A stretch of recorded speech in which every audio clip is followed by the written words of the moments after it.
Hello everyone, आज है 9 जुलाई और आज इस वीडियो में हम बात करने जा रहे हैं जय प्रकाश एसोसिएट लिमिटेड के बारे में। देखिए, 8 रुपये 65 पैसे के आसपास शेयर ट्रेड कर रहा है।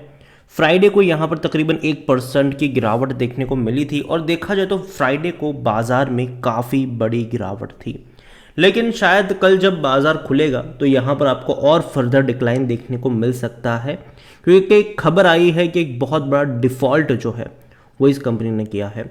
बातचीत करेंगे इस वीडियो में कि भैया ये जो डिफ़ॉल्ट किया है ये क्या मायने रखता है और ये लॉन्ग टर्म की बात है, शॉर्ट टर्म की बात है, फंडामेंटली कंपनी कैसी है, सब कुछ हम यहाँ पर डिस्कस करेंगे। लेकिन उससे पहले अगर आपने अभी तक चैनल को सब्सक्राइब नहीं किया है तो प्लीज़ अभी इसे सब्सक्राइब कर लीजिए, क्योंकि आगे भी बहुत सारे वीडियोज़ हैं जो आपको काफ़ी ज़्यादा हेल्प करेंगे। तो जय प्रकाश एसोसिएट लिमिटेड 8 रुपये 65 पैसे का ये शेयर एक महीने में अगर आप देखो तो 7.5% की तेज़ी। देखिए, तेज़ी थी पहले 8 रुपये 65 पैसे पर ही गया था, वहाँ से लगातार डिक्लाइन आया, 7 रुपये 70 पैसे पे गया, एकदम से बड़ी रफ्तार आ गई, वापस अभी डिक्लाइन शुरू होने की तैयारी पर है। एक साल का भी अगर आप ग्राफ देखो तो 16% की तेज़ी है। इस बीच जो हाई इसका था, देखो जब तेज़ी आती है ना तो लगातार बड़ी रफ्तार आती है। देखिए, 8 रुपये से ऐसी रफ्तार बनी 12 पे चला गया, वो भी बहुत ही कम दिनों में। लेकिन फिर हुआ क्या, फिर करेक्शन, फिर बड़ी रफ्तार, फिर बड़ा करेक्शन, धीरे धीरे आता है करेक्शन, फिर तेज़ी आती है, फिर करेक्शन आता है। देखो यहाँ पर ऐसा हो चुका है। इवन अगर आप 5 साल का भी ग्राफ देख लोगे तो 44% की गिरावट है और कोविड के टाइम पर ही आपको 1 रुपये का मिल रहा था। बड़ी रफ्तार हमने देखी, 15 पे जाते हुए इसको देखा, उसके बाद लगातार बड़े बड़े करेक्शंस भी देखे। बीच बीच में ये अटेम्प्ट कर रहा है अपने आप को ऊपर उठाने का, लेकिन हर बार वहाँ से गिर रहा है। और यहाँ पर जो खबर आई है, खबर यह है कि जय Prakash associate defaulted 4044 crore loans. तो भैया लोन में इन्होंने बड़ा डिफ़ॉल्ट किया हुआ है। यहाँ पर आप देखोगे तो जो लोन वर्थ है 4000 करोड़ से भी ज़्यादा का, including principal and interest amount यहाँ पर, तो 4000 करोड़ से भी ज़्यादा का है। In a regulatory filing on Friday, Jay Prakash Associate informed that the company on June 30th default on repayments of the principal amount of rupees 1,660 crore and interest of 2,384 crore. मतलब खुद सोचिए कि प्रिंसिपल अमाउंट इंटरेस्ट से कम है, मतलब interest ज़्यादा है principal amount से।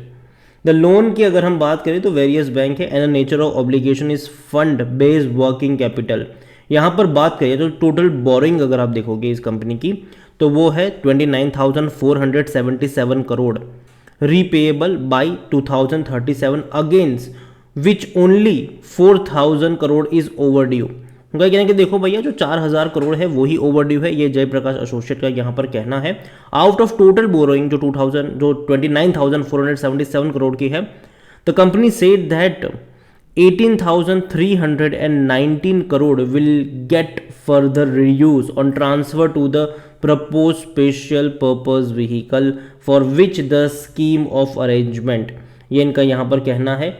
लेकिन हाँ, अगर हम बात करें तो ICICI बैंक जो है उन्होंने अप्रोच किया था NCLT को कि भैया इनकी इंसॉल्वेंसी करवाओ, बैंक करप्ट करवाओ इसको, क्योंकि और पैसा सबका निकलवाओ यहाँ पर, ठीक है। और वो 2018 में इन्होंने किया था। देखिए, in September 2018 ICICI bank file insolvency petition against Jay Prakash associate, the country's biggest lender SBI has also moved the NCLT against Jay Prakash associate, claiming the total default of 6,893 crore as of September 15, 2022।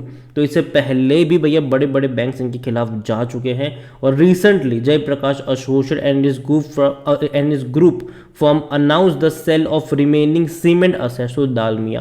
देखो, दालमिया भारत को अपने रिमेनिंग सीमेंट असेट्स ये लोग बेच रहे हैं तकरीबन 5,665 करोड़ रुपए के आसपास में, an exit from the sector as a part of strategy to reduce debt. Company क्या कर रही है, अपने असेट्स को वगैरह बेच रही है ताकि अपने कर्जे को और ज़्यादा कम यहाँ पर कर पाए। तो देखते हैं क्या होगा यहाँ पर आने वाले दौर में। लेकिन हाँ, कंपनी अभी भी अगर आप देखोगे तो दिक्कत में है। यहाँ पर आप देखो तो डिफ़ॉल्ट का कोई नया केस नहीं है। इससे पहले भी अगर आप देखोगे तो जनवरी का ये आर्टिकल है जहाँ पर इन्होंने लोन पेमेंट को लेकर डिफ़ॉल्ट किया था, तकरीबन 4,060 करोड़ रुपए के आसपास का था। इतना ही नहीं, मई महीने का भी आर्टिकल अगर आप देखोगे, 2 महीने पुराना ये आर्टिकल है, वहाँ पर भी तकरीबन 4,000 करोड़ रुपए का डिफ़ॉल्ट था। तो ये ऐसी खबरें इस कंपनी को लेकर आती रहती है। लेकिन अगर आप इनका ग्राफ देखोगे 1 साल का, तो अप्स एंड डाउन्स नज़र आए हैं, नीचे की तरफ से बाइंग आती है, ऊपर की तरफ से बिकवाली आती है। देखो यहाँ पर मैं यही कहूँगा कि ये खेल चलता रहेगा, खबरों का बाजार इस कंपनी को लेकर गर्म होता रहेगा और उसके अकॉर्डिंग शेयर में जो तेज़ी और मंदी है वो आपको देखने को मिल जाएगी। वॉल्यूम्स देखोगे तो ज़्यादा है, 1,30,00,000 से भी ज़्यादा के वॉल्यूम्स हमें यहाँ पर देखने को मिल रहे हैं।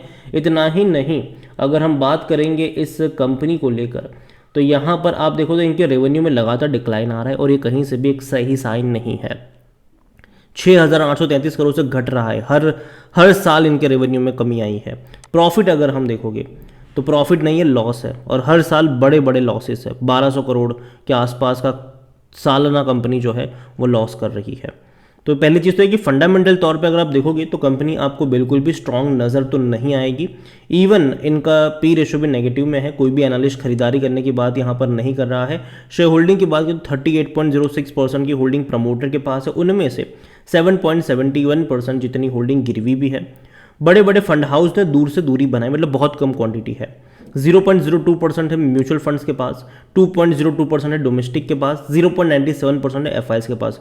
हाँ, रिटेल के पास सबसे ज़्यादा है यहाँ पर। रिटेल के पास 31.93% की होल्डिंग है, उसके बाद अदर पार्टीज आती है 27%।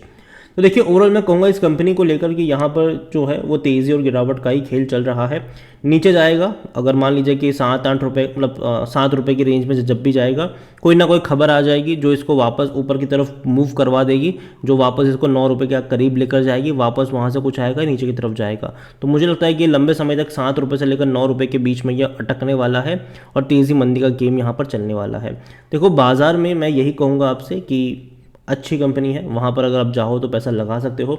यहाँ पर रिस्क ज़्यादा है, रिवॉर्ड मुझे अभी इस प्राइस पे कम दिख रहा है, तो एटलीस्ट इस प्राइस पे तो मैं कहूँगा कि अभी के लिए अवॉइड करिए। हाँ, अगर आपके पास ऑलरेडी है, आपके पास पड़ा हुआ है ये शेयर, तो तेज़ी में निकलने की ही मैं बात करूँगा यहाँ से।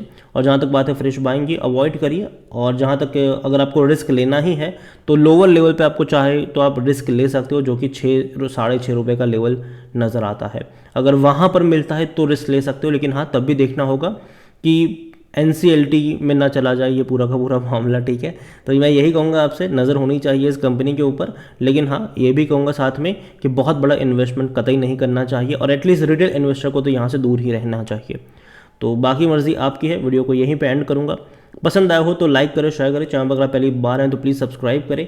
और अगर आप चाहते हैं कि मैं इनकी बाकी कंपनियों के ऊपर भी वीडियो बनाऊं, जैसे कि JP पावर हो गया, अगर आप चाहते हैं कि मैं उनके ऊपर भी बात करूं तो कमेंट में उसका नाम भी लिखिएगा।